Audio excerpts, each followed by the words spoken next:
Un chantier d'ardoise, si on n'est pas organisé, en fait, on est vite dépassé. On a une phase de décrapouillage, c'est-à-dire qu'on va enlever l'ardoise et la boisure.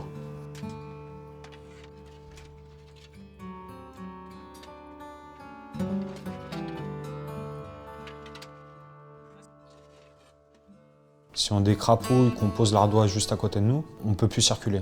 Une fois que l'ardoise est enlevée, il faut la ranger proprement. Il faut qu'un chantier en ardoise soit propre.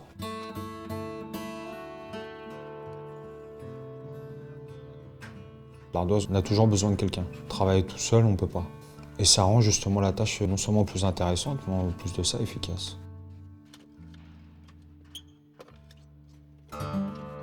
Une fois qu'on a enlevé le bois, on a un nettoyage des chevrons.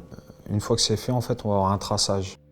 Là, on arrive quand même sur une ardoise qu'on n'a pas l'habitude de poser.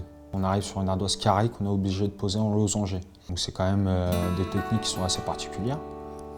C'est-à-dire qu'on a quand même une préparation assez importante au niveau de la boisure et au niveau des traçages pour pouvoir permettre de poser cette losanger comme il faut. On a les pureaux à tracer pour pouvoir permettre de poser la boisure, donc ce qui va nous permettre l'accroche justement des crochets.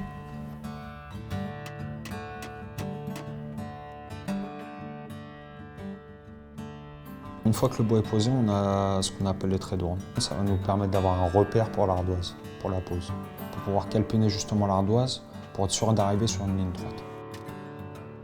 Une fois posé les premières rangées d'ardoise, ce trait d'ourne va nous permettre de ne pas perdre cet alignement au niveau de l'ardoise.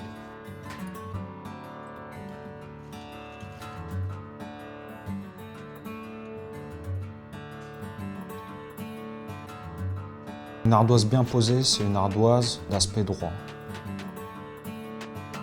On va savoir en fait si l'ardoise est symétrique en regardant justement les diagonales. Si on arrive à avoir des bonnes diagonales, l'ardoise sera forcément droite. C'est assez délicat sur de la losanger. On va avoir 20 ardoises au mètre carré. Sur une ardoise traditionnelle, on en aura 40. Le fait d'avoir moins d'ardoises au mètre carré, on verra plus les défauts.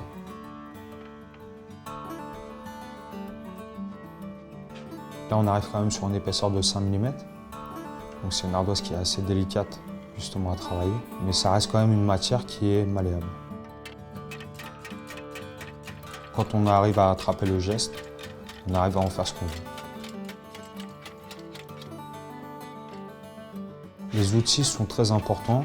Aujourd'hui, on a des pinces, ce qu'on appelle pinces Laco, qui sont adaptées justement pour la coupe de l'ardoise. Ce sont des outils de facilité. Depuis longtemps, il y a des outils qui existent comme le marteau et l'enclume, qui sont des outils anciens et qui nous permettent de tout faire. Avant d'arriver à une coupe parfaite de l'ardoise, il faut quand même avoir une certaine dextérité. Il faut avoir une confiance en soi, pouvoir suivre très facilement sans avoir la tremblote. C'est-à-dire qu'il faut sentir l'ardoise et en même temps avoir un coup sec.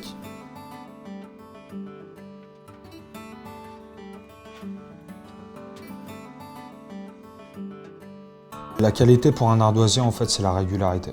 La régularité, la propreté du poste de travail. Si un chantier est propre, en fait, il sera toujours régulier.